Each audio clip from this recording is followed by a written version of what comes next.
À Nice, qui pour l'instant est examiné mais n'a pas reçu de feu vert. Le feu vert des attaquants niçois, Loïc, c'est dans le premier quart d'heure avec votre copain ex-lyonnais Anthony Mounier. Vous avez dominé ce premier quart d'heure, vous avez beaucoup vu alterner avec Anthony sans que ça soit payant, sans que la finition soit là.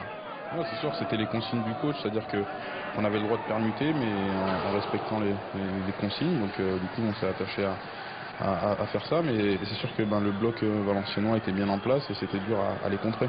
Alors Julien Sablé, en bon capitaine, donne l'exemple avec ce ciseau, cette reprise qui envoie cette balle au-dessus de la transversale des hommes de Philippe Montagnier, qui ont toujours perdu depuis leur retour en Ligue 1 en 2006. Ils sont revenus en Ligue 1, ils ont toujours perdu et jamais fini les Valenciennois ici à Nice à 11. Vous verrez que ça va prendre l'importance dans les secondes qui vont venir, avec toujours des attaquants très remuants. Du côté des Niçois, eh bien, on tente de loin avec cette nouvelle alerte pour Pento. C'est encore le pied gauche d'Anthony Mounier.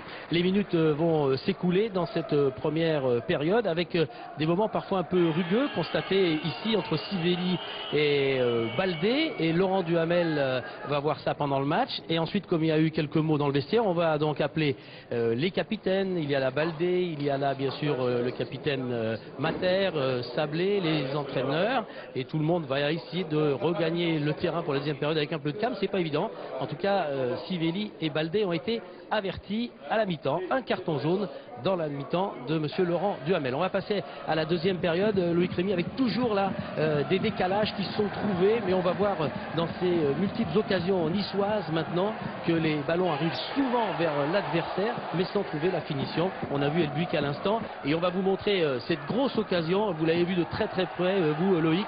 Elbuik qui récupère un ballon au 5,50 m et c'est au-dessus et c'est la transversale. C'est sûr que c'était une belle action, une partie d'Emer, je crois, sur le côté, qui percute, ouais, et qui s'entre en retrait. Et donc David est à l'affût. Dommage, ça se termine sur la barre. Ça aurait mérité meilleur sort. Alors les Valenciennois résistent dans cette partie. On est toujours avec ce score bloqué de 0-0. On vous rappelle que Eric Roy a perdu cette saison à PAM, qui est parti à Rennes, et puis il y a Echouafni qui a arrêté sa carrière, et vous, dont on parlera dans quelques instants. Il faut se méfier maintenant des contre-attaques avec Pujol très esselé ce soir, mais vous l'avez vu aussi, hein, c'est pas évident. Vous connaissez ce travail de l'attaquant esselé, mais il a tenté des choses. Pour l'instant, ça ne passe pas du côté de Valenciennes. Les dernières minutes sont à l'avantage des attaquants niçois, avec Bamogo là qui arrive à prendre cette petite touche. Ce passeur là, c'est Bejcinovic, hein, le Serbe, c'est l'une des recrues à 22 ans, défenseur central pour l'instant à Nice. Et puis les minutes vont s'écouler. On aura un petit peu peur du côté de l'OGC Nice dans les derniers instants, car les Valenciennois ne lâchent rien. Eux qui n'ont jamais gagné depuis 4 ans, eh bien ils vont pousser jusqu'à la fin. Mais Ospina est bien là. C'est un match très alerte ce soir, mais pas de but, 0-0. On se quitte entre Roy et Montagnier. Alors voilà la fin de